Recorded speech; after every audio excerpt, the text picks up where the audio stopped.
Hi everybody, this is Ross from Mangrove Products. So today we're going to be going over kind of a how to use video with our TS block. All right, so what we have over here is our boat, our actual personal boat that we have down here in West Palm Beach, Florida. We do a lot of fishing in West Palm Beach, Fort Lauderdale, and Miami. So on our boat here we have a YAMAHA 115 SHO, which runs a single ram, and then we're going to show you what that looks like and pretty much how to apply this, and also some troubleshooting along the way and how to actually make some modifications in the event that you run into some issues with any kind of trim limiter issues that you might have.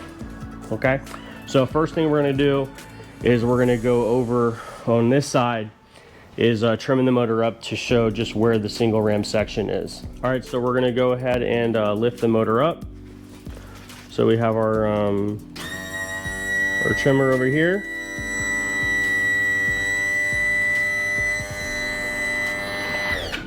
Okay, and as you can see underneath there, we have our single ram piston right here. So on other outboards, you're gonna have your 3-ram system, which you're gonna have 2 tilt rods down here. This motor does not have that. So please refer to our fitment guide.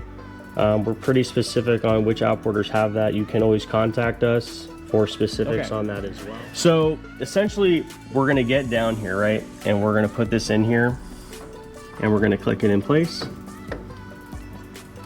You're gonna make sure that it pops in there. What we did with this is we made a more of a narrowed fit on here, so it does fit nice and tight. And what we do suggest, this does a full rotation around. What we do suggest is to face the Mangrove Products logo either starboard or facing to the port side. It does fit a lot better up on this T-bracket here, and it stays in place a lot better when you're in travel. So we do recommend that. So now we're going to go over some troubleshooting stuff. What we have some customers have issues with is fitment in regard to trim limiters. So essentially a trim limiter is something that depending on your outboard motor, depending on your boat manufacturer, there can be some things that would cause an impediment on your motor or your cowling making any contact with the outboard motor, such as things like this, right? So you can come on over here. So something such as your steering cables here can cause an issue where they might bend, so they might limit your ability to go forward completely, or your hydraulic steering, depending on how they have your transom set up, might actually cause an issue where it makes contact with your forward transom as well. So it depends on the boat manufacturer. So we do have an option as well to do those troubleshooting issues.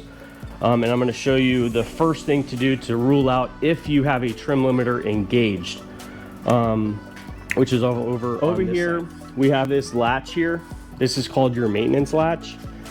This guy is specifically for doing maintenance on your boat, which is a little bit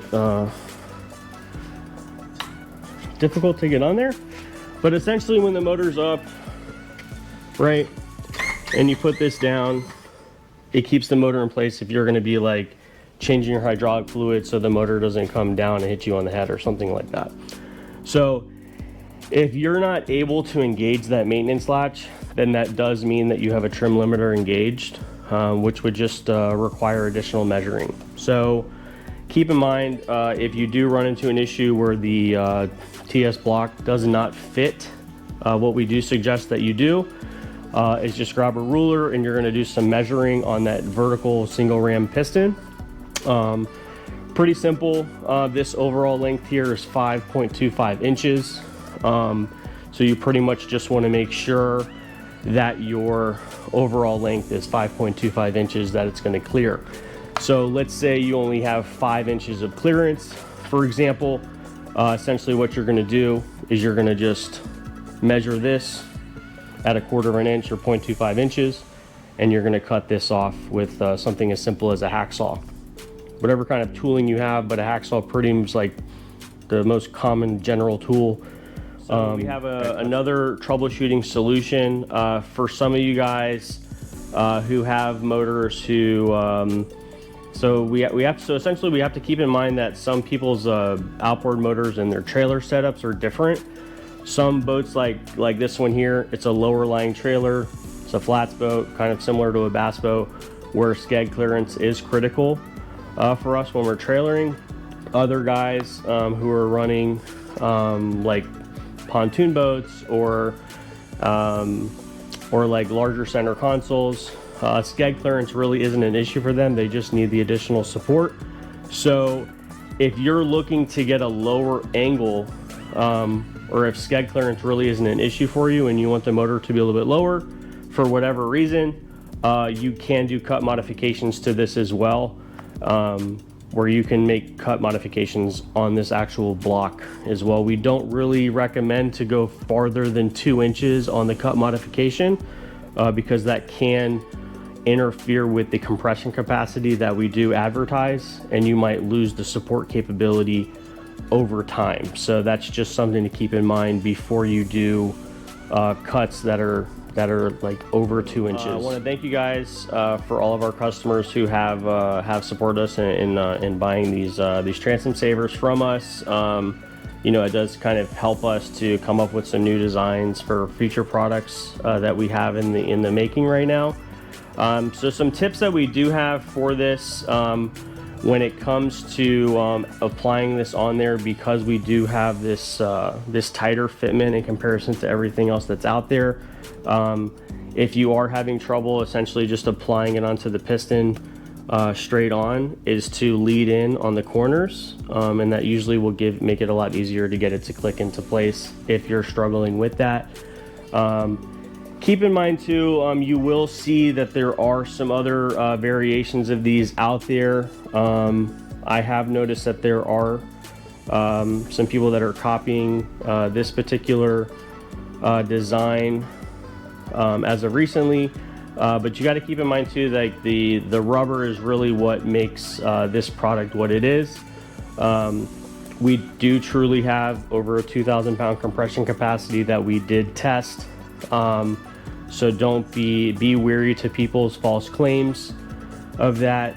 And you know, we do stand behind our products. So if there are ever any issues that you have with this block or any of our products, we do urge you to reach out to us or myself so we can amend the issues that you're having, or help you with troubleshooting, or you know, fitment questions. We are here to help you with that. And again, we do help with those kind of things. And in some cases we might help with some custom orders depending on people who need additional help with that. So anyway, in summary, we do greatly appreciate everybody's support for Mangrove Products and our company, and we look forward to putting out some new products for you guys. So have a great day, and thanks for sticking around.